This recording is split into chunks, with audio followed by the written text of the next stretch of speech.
Olá, pessoas bonitas da internet, tudo bom com vocês?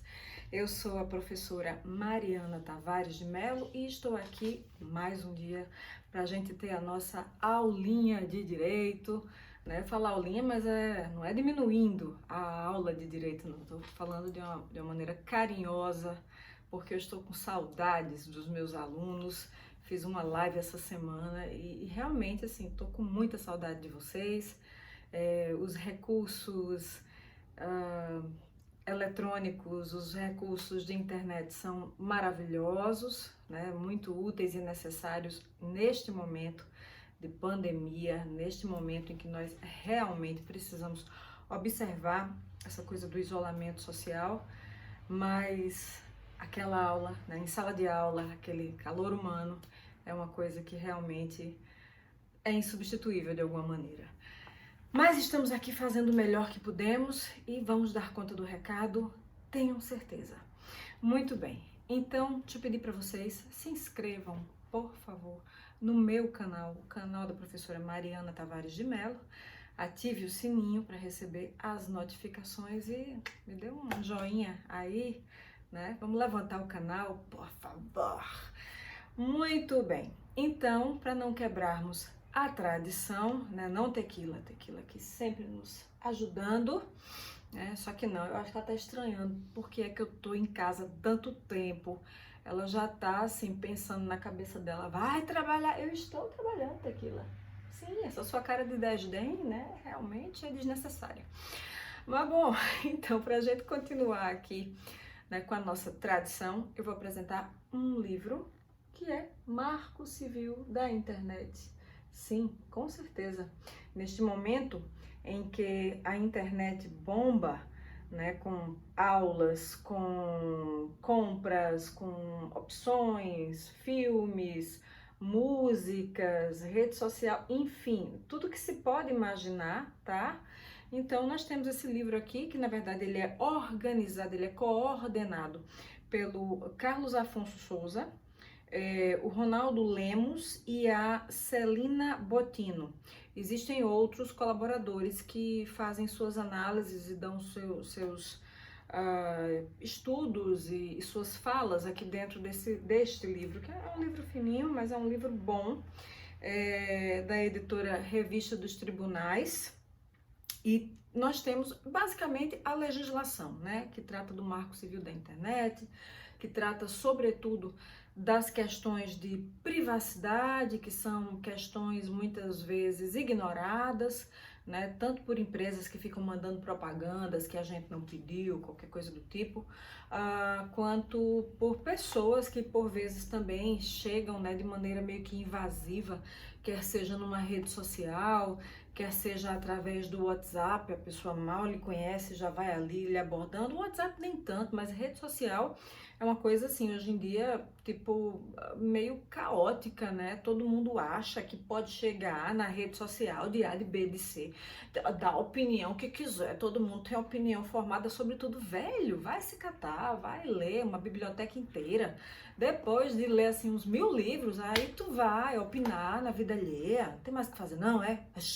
Então, diante disso, como a gente tem esses problemas na internet, né, e algumas pessoas equivocadamente pensam que internet é terra de ninguém, é um lugar onde você chega, faz o que quer e fica por isso mesmo, e não é.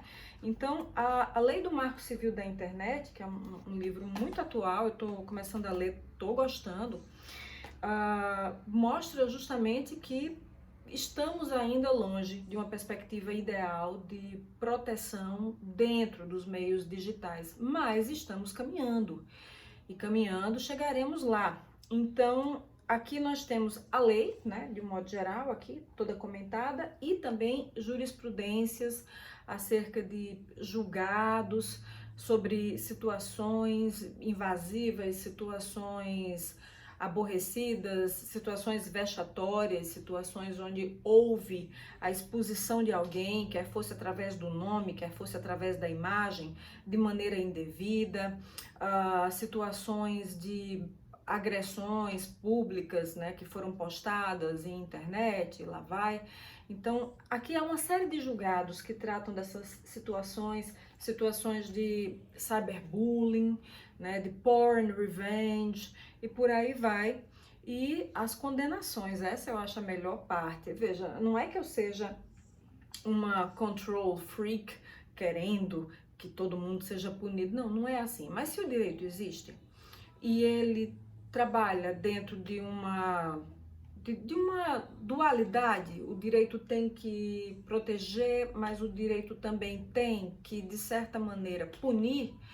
Então, para aqueles que não entendem que o direito é um instrumento de pacificação social e que todo mundo tem que ficar no seu limite, né, cada um no seu quadrado, então, dá-lhe Thomas Hobbes, né, tome o Leviatã, mostrando que o Estado tem sim a obrigação de punir aquelas pessoas que se excedem, que invadem, que vão em espaços que não foram chamados, né, virtualmente falando, para torrar a paciência do outro, com, enfim, né, as colocações mais despropositadas, mais nonsense que se pode pensar.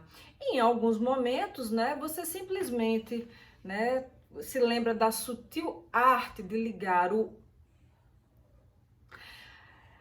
Mas, em outros momentos, né, não é tão simples assim. E a pessoa que está sendo agredida está ali sendo exposta, sei lá, numa situação de intimidade. A foto foi uma foto de nudez, ou então alguém se deixou filmar num momento íntimo, enfim, né? O que antes seria uma fofoca, hoje, né, é a fofoca filmada e que fica sendo repassada de grupo para grupo de WhatsApp, e é aquela coisa chata. E a pessoa que está ali sendo alvo de todos aqueles ataques, muitas vezes corre o risco de cair numa depressão, né? Já ocorreram casos assim de pessoas que se suicidaram depois de terem sido profundissimamente assediadas moralmente via internet. Então são coisas muito sérias de uma sociedade muito doentia, né? O mundo realmente precisava parar para que um restart, né? Um recomeço se desse. Porque do jeito que a coisa ia, tava um negócio bizarro, né? Bizarro demais, um negócio tosco pra caramba. E não são essas coisas, né, que a humanidade deve produzir. A humanidade deve produzir beleza, arte, conhecimento, enfim, né, gestos de grandeza. E não gestos de agressividade, ataque, inveja. Olha, eu sempre digo, a pior macumba é a inveja. Inveja, enfim, né, sentimentos negativos. E a humanidade estava vivendo muito nessa vibe. Então, quem sabe agora, né, um vírus como esse, um vírus dizimador, né, remeta a humanidade ao antigo hábito de pensar. A humanidade tem pensado pouco, né, tem lido pouco, tem pensado pouco, tem refletido pouco. Então, quem sabe agora as pessoas com mais tempo para refletir consigam encontrar um bom senso, né? E se por acaso a pessoa estiver surtando, procure um psicólogo, um psiquiatra, né? Eu conheço um monte de gente bacana que trabalha nessa área. Se precisar de uma dica, né, manda um direct que eu te falo. Bom, então fica aqui, né, essa recomendação desse livro. Muito bom. Então os autores, os coordenadores estão de parabéns. Mas hoje nós vamos falar aqui sobre a questão da crise e as empresas, sobretudo as pequenas empresas. Eu quero mandar desde já um beijo grande para os meus alunos da UEPB, para os meus alunos do Uniesp também. Titi ama todos vocês, para vocês que não são meus alunos, mas estão aqui me assistindo, muito grata, muito mesmo. E tô mandando esse beijo especial para o pessoal da UEPB, porque a gente fez essa semana uma live que foi muito boa e foi justamente sobre essa questão de como é que as pequenas empresas vão ficar diante da crise, como é que as dificuldades podem ser de alguma maneira administradas. Então, como a gente não pode só levantar problemas, a gente tem que também, digamos assim, cascavilhar alguma forma de solução, né? Afinal de contas, esse também é nosso papel enquanto juristas, nosso papel enquanto, eu não vou dizer operadores, mas pensadores do direito. Eu sou meio antipática a esse termo, operador do direito. Eu não estou operando máquinas, com todo respeito àqueles que operam máquinas, mas aqui a gente opera uma coisa que pode ser até um pouco mais complexa, que são as ideias, né? E a criticidade. Então, na condição de pensadores do direito, então é óbvio que o universo empresarial está sofrendo muito com este momento de pandemia. Mas, minha gente, por mais que a economia esteja sacrificada, porque já vinha muito ruim, né? Porque, infelizmente, os planos econômicos do ministro da Economia, o senhor Paulo Guedes, tem sido planos econômicos para beneficiar quem já é milionário e não para quem é classe média, para quem é pobre.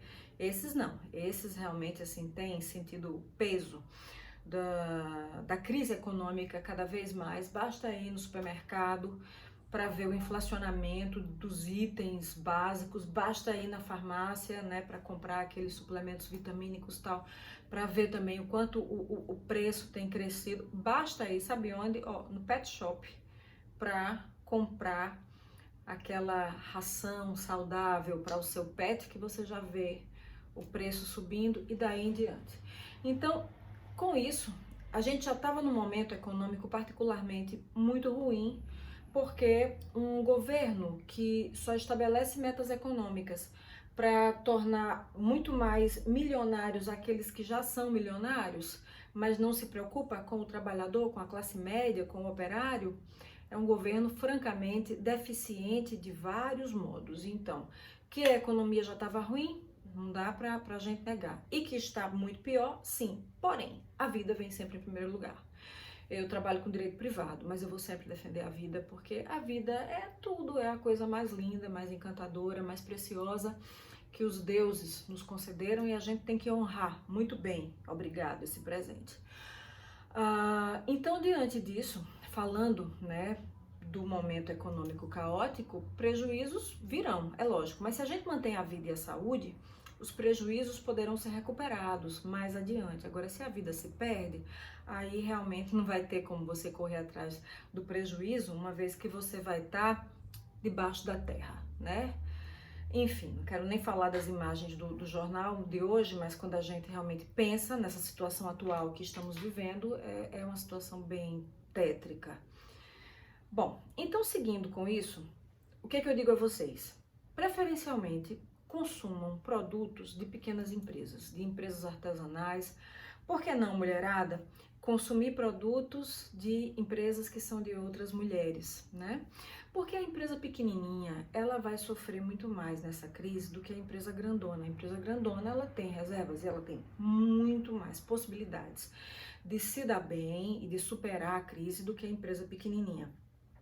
Outro dia eu tive que sair, fazer supermercado, né, fazer feira, e estava observando aqui algumas empresas assim que eu até gosto e que funcionavam na área de vestuário, calçados, acessórios cosméticos, e eu percebi que tinha uma plaquinha em algumas empresas dizendo eu repasso esse ponto. E aí me deu uma dor no coração, porque era uma empresa de uma pessoa conhecida.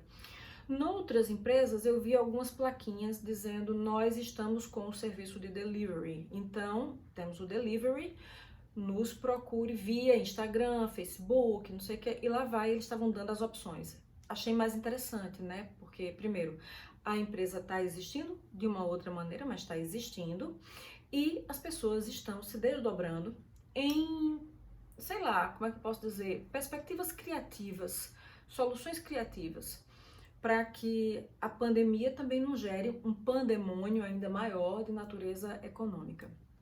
Bom, então com isso, minha gente, falando dessa situação que nós estamos vivendo, apesar da burocracia ser imensa, ainda assim, né, não tequila, ainda assim, nós temos aqui duas opções, que no caso, falando para os empreendedores, que no caso é o Banco do Nordeste e o BNDES, que são bancos públicos que têm de fato a propositura de ajudar aquele que é empreendedor, aquele que trabalha no campo e que tem negócios, agronegócios de pequeno porte e até de maior porte, né, diante dessa crise. Então, esses bancos, eles estão abrindo linhas de crédito para que você, empreendedor, possa tirar um dinheiro e não morrer com a corda, né, amarrada no pescoço, como faziam com as bruxas na Idade Média, né, esse tempo já passou. E você poder tirar um dinheiro, né, sem ter que pagar um volume avassalador de juros, numa perspectiva usurária, considerando que o momento é de retração econômica, mas não é só no Brasil, né? No Brasil tá pior, mas é no mundo como um todo. Então, falando aqui dessa questão da retração econômica, é muito importante que os bancos públicos, eles deem essas linhas de crédito e eles paguem o auxílio emergencial, porque é uma maneira do trabalhador, daquele que é realmente hipossuficiente, ir sobrevivendo, ir se segurando, né, aos trancos e barrancos, sem passar fome, conseguindo colocar a comida necessária na mesa para sua família, para os seus filhos, enfim, e seguindo adiante. Então, para aquelas empresas que estão apelando para essas linhas de crédito, a grande questão é: não demita os seus trabalhadores. Porque é muito curioso, tá aqui o mundo do trabalho, tá aqui a balança da economia, né? E é como se entre os dois houvesse uma guilhotina. E a guilhotina, ela sempre pesa no pescoço do trabalhador, né? Então, nessa guerra da guilhotina com o pescoço, adivinha quem vai ganhar, né? Eu não preciso desenhar para vocês saberem. Então é muito importante a gente defender o trabalhador, né? Não obstante o fato de que no Brasil foi feita tanto uma reforma trabalhista quanto uma reforma previdenciária absolutamente arbitrárias e esvaziadoras de direitos, reformas que francamente debocham do princípio do direito adquirido, reformas que não observam certos critérios constitucionais absolutamente pétreos e inflexíveis, mas enfim, né? A gente teve essas duas reformas terríveis que foram feitas e isso só tornou a condição do trabalhador mais frágil. A condição do trabalhador ficou ainda mais assim vulnerável, ainda mais dificultosa no sentido da vida mesmo. Então, com essa situação que a gente tem de muita dificuldade no universo laboral, então é muito importante que as empresas apelem para essas linhas de crédito para que os empregos das pessoas possam ser mantidos. Muito bem, então uma vez mantidos os empregos das pessoas, a gente tem que pensar em soluções alternativas que vão fazer com que a economia se movimente. Eu estava olhando, né, que tem muita oferta na internet, muitas empresas vendendo coisas lindas. Ai, deixa eu fazer uma propaganda que eu tô assim com as mãos. Eu devia ter feito as unhas, né, mas enfim, olha que coisa linda que eu tô usando, minha gente. Isso aqui é a Aline Semijoias, a minha amiga que vende semijoias e prata, etc. Preço maravilhoso, Aline Semijoias. Procurem por ela no meu Instagram, adoro. Muito bem, então tem muita gente vendendo, tá entendendo? Quer seja uma peça de prata, quer seja uma peça de vestuário, quer seja o iFood que tá bombando nesses dias, quer seja, sei lá, a loja Mimos, por exemplo, que é uma loja de maquiagem, né, onde a Amanda, a dona, né, que é minha aluna, traz aqui na sua casa e ainda coloca bombons dentro do pacote e um bilhetinho cheio de carinho. Então, são detalhes assim, que parecem detalhes pequenos, mas são detalhes que fazem a diferença. E fazem a diferença na hora justamente de você se mobilizar e construir soluções. Então, dentro desse universo, né, tem duas coisas para falar. Uma é que, enfim, né, vendo as questões da internet, eu descobri um site chamado Enjoei e você monta o seu brechó. Pois é, aí eu tava olhando pro meu guarda-roupa, poxa, tem tanta coisa, né? Por que não colocar num brechó, né? Quem sabe? Então esse site Enjoei, né? Ele tá trazendo essa proposta. Então se você tá com coisas paradas em casa e tal, mexa aí as energias, né? E quem sabe você não ganha um dinheiro com isso.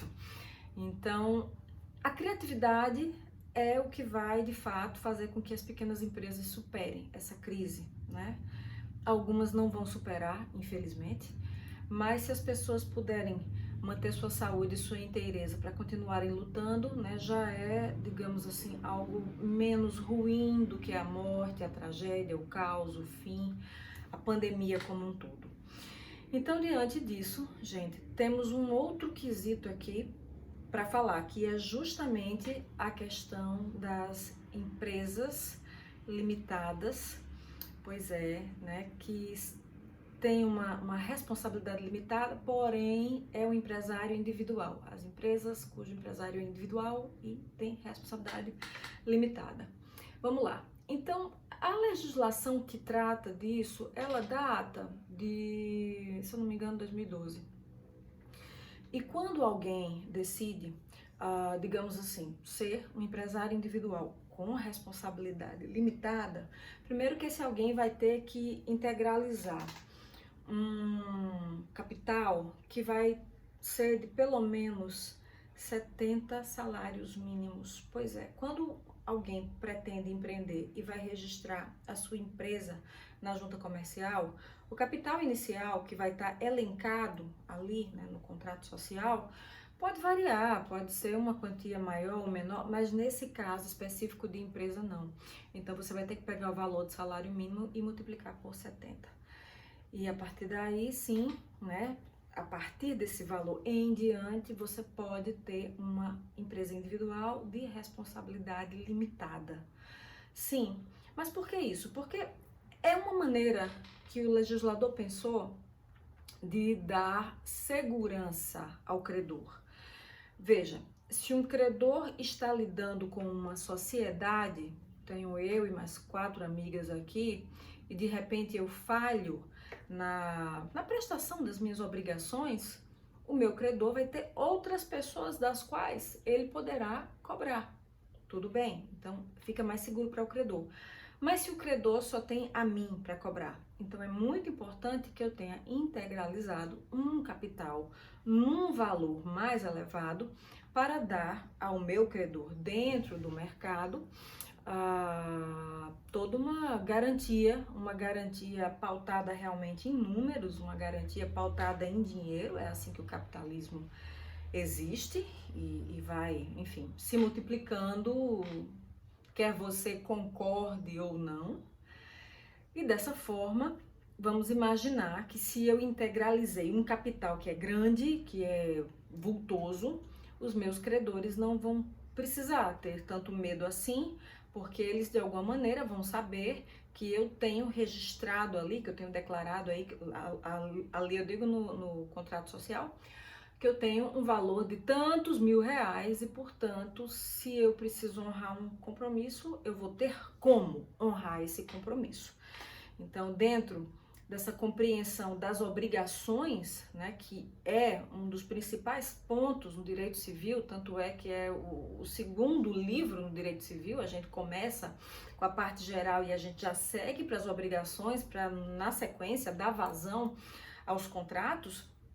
Essa questão da obrigação positiva, aquela obrigação de fazer, aquela obrigação de realizar um pagamento, né, enfim, ter um ato, né, que afirma a minha boa-fé, é fundamental, porque sem boa-fé não pode haver coisíssima alguma nesse mundo, quanto mais as relações contratuais, né? Então, a minha dica para vocês é essa, é verificar quando vocês estiverem negociando com as empresas, que tipo de empresa é aquela, verificar se a empresa está registrada na junta comercial, se ela tem um perfil idôneo, se ela tem um perfil realmente decente, que respeita a questão da tributação, dos direitos do consumidor, as questões, enfim, que estão todas embutidas no ordenamento jurídico pátrio, e dessa maneira, se a empresa é respeitosa com o Estado e com os demais consumidores, ela vai ser respeitosa com você. E se não, é bom você, né, colocar todas as suas desconfianças em prática, sabendo que se uma empresa se comporta mal com 1, 2, 10 pessoas, Por que que ela vai ser decente com você? Muito bem. Então, gente, dessa feita, analisar essas questões, pedir certidões nas juntas comerciais é uma coisa que normalmente as pessoas não fazem, mas deveriam fazer mais. Para os meus alunos que estão se formando, fica aí essa dica da advocacia preventiva, a advocacia de consultoria, porque isso no Brasil está crescendo, nos Estados Unidos já é uma coisa completamente legitimada pelas práticas, etc e tal, mas no Brasil as pessoas têm o mau costume de só recorrer a um advogado quando o problema explode. E não deveria ser assim, né? Deveríamos ser consultados de antemão para evitarmos o surgimento ou o agravamento de certos problemas. Então, pedir certidões acerca de tais empresas na junta comercial é uma coisa perfeitamente possível e qualquer pessoa pode fazer antes de estabelecer uma relação negocial com uma empresa, sobretudo se essa relação negocial é uma relação onerosa que envolve gastos, etc e tal. E dessa maneira a gente vai construindo, digamos assim, ferramentas e meios e caminhos para um dia a dia mais seguro do ponto de vista negocial. Não só para a empresa, mas também para você, né, que está do outro lado consumindo. E isso é fundamental, essa relação entre empresários e consumidores é uma relação que realmente está bastante entrelaçada, porque do mesmo jeito que a gente precisa ter acesso aos produtos, os empresários precisam vender, porque é vendendo que eles fazem a economia girar e, enfim, tudo de bom no sentido empresarial acontecer. Bom, gente, é isso aí, tá? Obrigada pela presença de vocês, pelo carinho de vocês, e qualquer dúvida vocês podem falar comigo via Instagram. Me sigam no Instagram também, por que não? Então, @MarianaTMelo. Aguardo vocês logo mais. Beijos. Não é não, Tequila? Tequila? Só dorme e come. É o tamanho da barriga. Beijo.